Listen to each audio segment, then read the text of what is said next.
ఓం నమ శివాయ. అందరికీ నమస్కారం అండి. ఈరోజు ఈ వీడియో ద్వారా మిథున రాశి వారి యొక్క జాతక ఫలితాల గురించి తెలుసుకుందాం.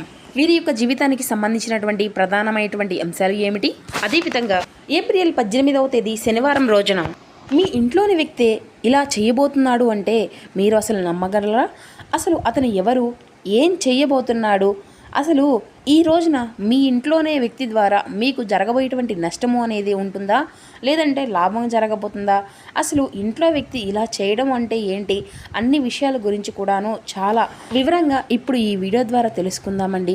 కాబట్టి వీడియోని ఎక్కడ కూడా స్కిప్ చేయకుండా చివరి వరకు చూడండి. ఎందుకంటే ఈ వీడియోలో ఈరోజు మీకు కుటుంబంలో రాత్రి సమయం లోపట్లే జరగబోయేటువంటి ఒక ముఖ్యమైనటువంటి అంశాన్ని అయితే మీకైతే వివరంగా తెలియజేయబడడం జరుగుతుంది. కాబట్టి వివరంగా చూడండి. సగం చూసి డెసిషన్కి అయితే అసలు రావద్దు మిత్రమా. ముఖ్యంగా ఆలస్యం చేయకుండా మరి ఈ వీడియోలకి వెళ్ళిపోతాం. ప్రతి ఒక్కరి జీవితంలో ఎన్నెన్నో సమస్యలు, ఎన్నెన్నో ఇబ్బందులు, సమస్యలతో బాధపడుతూ ఎక్కడెక్కడో జ్యోతిష్యం చెప్పించుకొని నిరాశ చెందినటువంటి వ్యక్తులు అయితే చాలామంది ఉండుంటారు కదండి. మరి ఇటువంటి వారి అందరికీ కూడా శ్రీ దుర్గామాత వారి దివ్య ఆశీస్సులతో జ్యోతిష్యం చెప్పబడినండి గురువుగారు శివరామదాసు స్వామి గారు. మనం ఎక్కడ ఉన్నా, ఎటువంటి దూర ప్రాంతాల్లో ఉన్న మన యొక్క గురువుగారు అయితే ఒక చిన్న ఫోన్ కాల్ ద్వారానే కాంటాక్ట్ అవ్వచ్చండి. మన గురుగారి యొక్క కాంటాక్ట్ నెంబర్ వచ్చేసి 7989049722.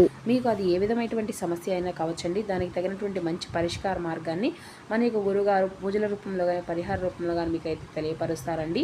అది మీకు కుటుంబం, వ్యాపారం, కోర్టు, విదేశీ ప్రయాణం, ఆరోగ్యం, రాజకీయం, ప్రేమ, పెళ్లి మొదలగు ఎటువంటి సమస్యలకైనా మన యొక్క గురుగారిచే మంచి పరిష్కార మార్గం అయితే వీటిని డేస్లోని మీకు అయితే లభిస్తుందండి. మన యొక్క గురుగారిచే లబ్ధి పొందినటువంటి వ్యక్తులు కూడా చాలామంది ఉన్నారు. మన యొక్క గురుగారు ఎటువంటి ప్రత్యేకమైనటువంటి పూజలను అయినా చేయడంలో ఒక ప్రత్యేకమైనటువంటి అనుభవం, మీకున్నటువంటి సమస్యలకు 100% శాశ్వత మార్గాన్ని చూపడంలో ఖచ్చితమైనటువంటి అనుభవం కలిగినటువంటి వ్యక్తులు అనే నమ్మకంతో ఒక్కసారి ప్రయత్నించి చూడండి. ముఖ్యంగా వివరాలకు వస్తే కనుక మిథున రాశి అనేది రాశిచక్రంలో 3వ రాశి. మృగశిర నక్షత్రం 3-4 పాదాలు, అర్ధ నక్షత్రం 1-2-3-4 పాదాలు, పునర్వసు నక్షత్రం 1-2-3 పాదాలు జన్మించిన వ్యక్తులు ఈ యొక్క మిథున రాశి పరిధిలోకి వస్తారు. ఈ యొక్క మిథున రాశి వారికి అధిపతి బుధుడు. ఇక ముందుగా వీరి గురించి చెప్పాలంటేనండి, తెలివిలో వీరికి వీరే సాటి అనే చెప్పాలి. అయితే వీరి యొక్క మనస్తత్వం అనేది ఎలా ఉంటుంది అంటే, ఎప్పుడు ఈ యొక్క సంవత్సరం కాదండి 2 సంవత్సరాల తర్వాత అయినా ఇలా జరుగుతుందేమో అనేసి ముందుగానే ఇది అంతా కూడాను ఎంతో కొంత ముఖ్యమైనటువంటి అంశాల్లోనే ఇలా జరుగుతుందేమో అనేసి ఒక అంచనా అనేది వేసుకొని దాని ప్రకారం కొన్ని ప్రణాళికలు అనేవి వీరిగానే సిద్ధం చేసుకొని ముందుకు సాగేటువంటి మనస్తత్వం వీరికి మాత్రమే సొంతమనే చెప్పుకోవాలండి. కానీ వీరి యొక్క నమ్మకాన్ని మాత్రం సాధించుకోవడం అనేది మాత్రం ఏ మాత్రము కూడా అంత సులభమైనటువంటి విషయం అయితే కాదని చెప్పుకోవాలండి. ఎందుకంటే వీరు ఒక్కసారి కనుక మన అనుకోనేసి నమ్మారు అంటే మాత్రం వారి కోసం ఎటువంటిది ఎంతవరకైనా వెళ్ళేసి పోరాడడానికి సత్తా అనేది ఉన్నటువంటి వ్యక్తులని కూడా అంత నమ్మకంగా ఉంటారని కూడా చెప్పుకోవాలండి. అయితే ముఖ్యంగా గత కొంతకాలంగా వీరి యొక్క జీవితంలో ఏం జరుగుతుంది అంటే కొన్ని అసంతృప్తులు అయితే వీరికి ఎదురవుతూనే వస్తున్నాయండి. ఆ యొక్క అసంతృప్తి ఏంటి అంటే ముఖ్యంగా వీరికి బలం అనుకునేది ఏంటంటే కుటుంబం. ఆ యొక్క కుటుంబం నుంచే గత కొంతకాలంగా కొన్ని ఇబ్బందులు అనేవి, నిరాశలు, నిస్పృహలు అనేవి తగులుతూ ఉన్నాయండి. ఆ యొక్క నిరాశలు అంటే కొన్ని విషయాల్లో ముఖ్యంగా వీరు అనుకున్నటువంటి దానికి, వీరు చేసేటువంటి పనులకు ఒకప్పుడు కుటుంబంలోని వారి యొక్క అందరూ కూడా సహకరించినట్లుగా ఈ మధ్య కుటుంబ సభ్యుల నుండి ఊహించనంత సహకారము అనేది లేకపోవడము, అలాగే వీరు ఏ పని అనుకుంటున్నా కానీ దాంట్లో ఒక విఫలము అనేది కావడము, అయితే అలాగే కొన్ని విషయాల్లో కుటుంబ సభ్యుల్లో వీరిని నమ్మకపోవడమే ఈ రోజున జరగబోయేటువంటి ఖచ్చితంగా జరుగుతున్నటువంటి విషయాలకి మూల కారణంగా కాబోతుంది అని కూడా చెప్పాలండి. అయితే మరీ ముఖ్యంగా ఇక్కడ నుండి చెప్పేటువంటి ప్రతి ఒక్క విషయము కూడా ఎంతో ముఖ్యమైనది మిత్రమా. మీ యొక్క జీవితానికి చాలా అవసరమైనటువంటి అంశంగా అయితే ఉండబోతుందన్నమాట. మరి అయితే ముఖ్యంగా చెప్పాలి అంటే మీకు ఏంటంటే వారు పట్టినటువంటి విషయాల్లోనే ముందుకు వెళ్తూ ఉంటారన్నమాట. కానీ ముఖ్యంగా మీ యొక్క కుటుంబంలోని సభ్యులు కావచ్చు, లేదంటే మరి కుటుంబంలోనే వారు ఈ రోజున ముఖ్యంగా 2 విధాలుగా మాట్లాడేటువంటి అవకాశం అయితే కనిపిస్తుంది. ఒకటి, కొందరైతే ముఖ్యంగా మీకు ఉన్నటువంటి గౌరవాన్ని అంతా కూడా తగ్గించే విధంగా, మీకు ఉన్నటువంటి కుటుంబంలో ఉన్నటువంటి ప్రాధాన్యతను తగ్గించే విధంగా కొన్ని కొన్ని విషయాల్లో నీదేమీ కూడా లేదు, మొత్తం అంతా కూడా కుటుంబం కానీ ప్రతి ఒక్క విషయాన్ని కానీ మొత్తం అంతా కూడా చూస్తుంది మేమే అన్నట్లుగా మాట్లాడుకోవడము, కొంత అయితే కొన్ని విధాలుగా చెప్పాలి అంటే మీ యొక్క నిర్ణయం అనేది లేకుండానే, మీ యొక్క డెసిషన్తో పని అనేది లేకుండానే తుది నిర్ణయాన్ని అనేది తీసుకోవడము, కొన్ని కొన్ని విషయాల్లో చెప్పాలి అంటే ఇది అంతా కూడా ఒక విధంగా అన్నీ కూడాను మారేటువంటి అవకాశంగా ఉండబోతుంది అన్నమాట. ఎందుకంటే కుటుంబంలో ఉండేటువంటి వ్యక్తులే ఇలా ప్రవర్తిస్తున్నారు. వారు మీ పైన మీ పట్ల చూపిస్తున్నటువంటి అతి చిన్న చూపు అయినా సరే, అది కొన్ని కొన్ని విషయాల్లో మీరు ఏమనుకున్నా సరే అది అంతా కూడా మీరు ఎప్పుడూ కూడా సహించలేకపోతున్నారు. ఎందుకంటే కొన్నిసార్లు కుటుంబం యొక్క జీవిత విషయంలో కొంత గుర్తింపు అనేది కోరుకునేటువంటి వ్యక్తిత్వం అనేది ఉంటుంది కదా మీ దగ్గర. అలాగే ప్రత్యేకంగా నేను అనుకున్నది సాధించాలి అనేది, మీకు కుటుంబంలోనే ఒక పెద్ద స్థాయిలో నిలబడాలి అనేసి అందరూ కూడా కొంచెం నా మాట వినాలి అని అన్నట్లుగా ఉండేటువంటి స్వభావం మీది.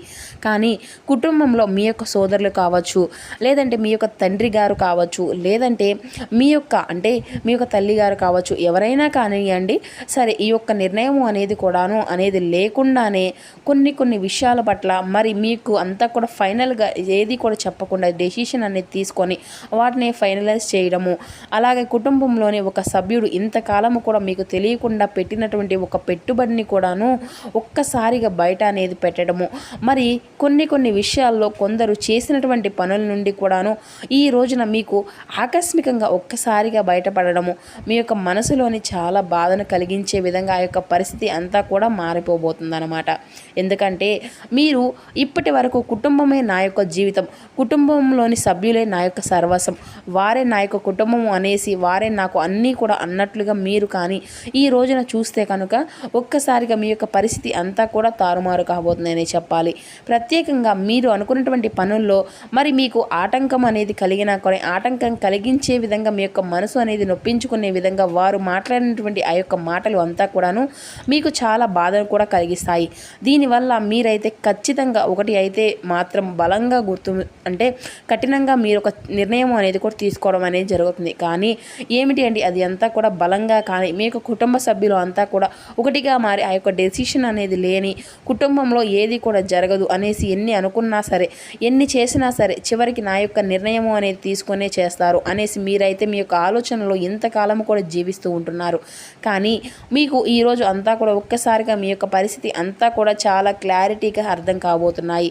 మీరు ఏం చేస్తే ఏం చేయాలి, ఏం చేయబోతున్నారు అనేటువంటి ప్రతి ఒక్క విషయాన్ని కూడాను మీకు అర్థమయ్యే విధంగా ఇది అంతా కూడా మీకే ఒక్కసారిగా సమాధానం చెప్పే విధంగా, మరి ఊహించనటువంటి విధంగా కూడా ఈరోజు జరిగేటువంటి పరిణామాలు అంతా కూడా ఉండబోతున్నాయి.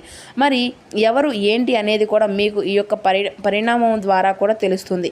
కానీ దీనివల్ల ఒక్కసారిగా ఇప్పుడే జరగబోవడానికి కారణం ఏంటి అంటే కుటుంబ సభ్యులతో మీరు గత కొంతకాలంగా కొంత రిలేషన్ అనేది కూడా చాలా తక్కువగా ఉండడము, అలాగే ఒక ప్రత్యేకంగా చెప్పాలి అంటే మీరు చేసేటువంటి పనుల్లో కాస్త ఈ మధ్యకాలంలో గత కొంతకాలంగా మీరు స్వార్థపూరితంగా కొన్ని విషయాలు అనేవి ఆలోచించడము, మరొక రీజన్ ఏంటి అంటే మీ యొక్క గ్రహస్థితి ఇప్పుడు అంతా కూడా ప్రస్తుతం శని మీకు అంతా కూడా పరీక్షించేటువంటి కాలంలో ఉన్నాడు. కాబట్టి దీనివల్ల మీ యొక్క ఆలోచనలన్నింటినీ కూడా కొన్ని పరీక్షలకు గురి కావడం అనేది జరుగుతూ వస్తుంది. మరి అంతేకాకుండా ఈ రోజున మీకు ప్రత్యేకంగా రాహుకేతువుల యొక్క ప్రభావాల వలన కూడా ఊహించినటువంటి వివాదాలు అనేవి కొన్ని ఏర్పడేటువంటి అవకాశాలు అయితే చాలా ఎక్కువగా కనిపిస్తున్నాయి. అయితే ముఖ్యంగా ఈరోజు మీరు కొన్ని జాగ్రత్తలు కూడా అయితే పాటించక తప్పదు మిత్రమా. ఈరోజు ఖచ్చితంగా మీరు ఎవరితోనూ కూడా వాగ్వాదాలకు అసలు దిగకండి. అలాగే ముందు మాటలు మీరైతే తప్పకుండా మాట్లాడకండి. మరి ఇతరులకు ఏదో విధంగా మాట్లాడేదాకా ఎదురు అనేది చూడండి. మీరు మధ్యలో మాట్లాడి వాళ్ళని డిస్టర్బ్ చేయడం వంటివి అయితే అస్సలు చేయవద్దు. అయితే ముఖ్యంగా చెప్పాలి అంటే ఈరోజు మీకు చెప్పేటువంటి ఈ యొక్క విషయం ఏంటంటే మరి మీ యొక్క కుటుంబంలో అంతా కూడాను ఆ యొక్క వ్యక్తి వల్ల ఇలా చేయడము అనేది కూడా మీకు కాస్త ఇబ్బంది అనేది కలిగించినా కానీ అది అంతా మీకు జరగబోయేటువంటి దాంట్లోనే మీకు ఆ యొక్క అంటే మీ యొక్క భవిష్యత్తు అంతా కూడా మంచి అవకాశాలు అనేవి కలగడానికి ఇది అంతా కూడా మంచిదని మీరైతే ఖచ్చితంగా భావించాలి. ఇక ఇదొక పరీక్షాకాలము. మీ యొక్క పరీక్షాకాలం ముగిసిన తర్వాత మీ యొక్క జీవితంలో ఈ యొక్క శని పెడుతున్నటువంటి పరీక్షలు అన్నీ కూడా ముగిసిన తర్వాత మీ యొక్క జీవితంలో మరి ఊహించినటువంటి మంచి ఫలితాలు ఖచ్చితంగా మీరైతే అందుకోబోతున్నారు. మీరు అనుకున్న ఈ విధంగా చేయాలన్నా, మీరు అనుకున్నది అంతా కూడా సాధించుకోవాలి అన్న అటువంటి విషయాల్లో కూడా మీకు మంచి మంచి అవకాశాలు అయితే చాలా ఎక్కువగానే కనిపిస్తున్నాయి. కాబట్టి ఈరోజు ఆచితూచి అడుగు వేస్తారని, మీరు అనుకున్నటువంటి పనుల్లో విజయం అనేది సాధిస్తారని మనస్ఫూర్తిగా కోరుకుంటున్నాము. అలాగే మీరు కొన్ని డబ్బు పరంగా కూడా కొన్ని జాగ్రత్తలు అనేవి ఖచ్చితంగా పాటించవలసి ఉంటుంది మిత్రమా. మీరు అతిగా ఖర్చు చేయడము, ఎవరిని పడితే వారిని గుడ్డిగా నమ్మడము, ఇటువంటివి అయితే అసలు చేయకండి. ఇక అదేవిధంగా మీ యొక్క ప్రతికూలత సమయాన్ని అయితే అనుకూలంగా మార్చుకునేందుకు మీరు రేపటి రోజున వెంకటేశ్వర స్వామి వారిని, అలాగే ఆ యొక్క పరమశివుని ఆరాధించడము, మీకు వీలైతే స్వామివారి యొక్క ఆలయం అనేది మీకు దగ్గరలో ఉంటే స్వామివారిని దర్శించుకొని రండి. మీ యొక్క జీవితంలో ఉన్నటువంటి సమస్యల నుండి అయితే ఖచ్చితంగా తొలగిపోతాయి. ఇక అదేవిధంగా మీకు ఉన్నంతలోనే పేదవారికి కానీ, లేదంటే ఇది అంతా కూడా ఎండాకాలం కదండి, ఎవరన్నా లేనటువంటి వారికి గొడుగులు కానీ, ముసలివారు ఉంటారు కదండి, గొడుగులు, కర్రలు, చెప్పులు ఇటువంటివి దానం చేయడము. ఇక అలాగే మీకు ఏదన్నా ₹1 ఇంకా అనుకూలంగా సంప్రదిస్తే మాత్రం నీటిని ఏర్పాటు చేయడం, తాగునీటిని, చలివేంద్రాలు ఉంటాయి కదండి, ఇలా వీటి ద్వారా కూడా మీకైతే మీ యొక్క జీవితంలో ఉన్నటువంటి దోషాలను అయితే ఇలా కూడా మీరైతే ఖచ్చితంగా తగ్గించుకోగలుగుతారన్నమాట. ఇలా ఒకరి సహాయం చేస్తూ మీరు కూడా ఎప్పుడు కూడా సంతోషంగా ఉంటారు.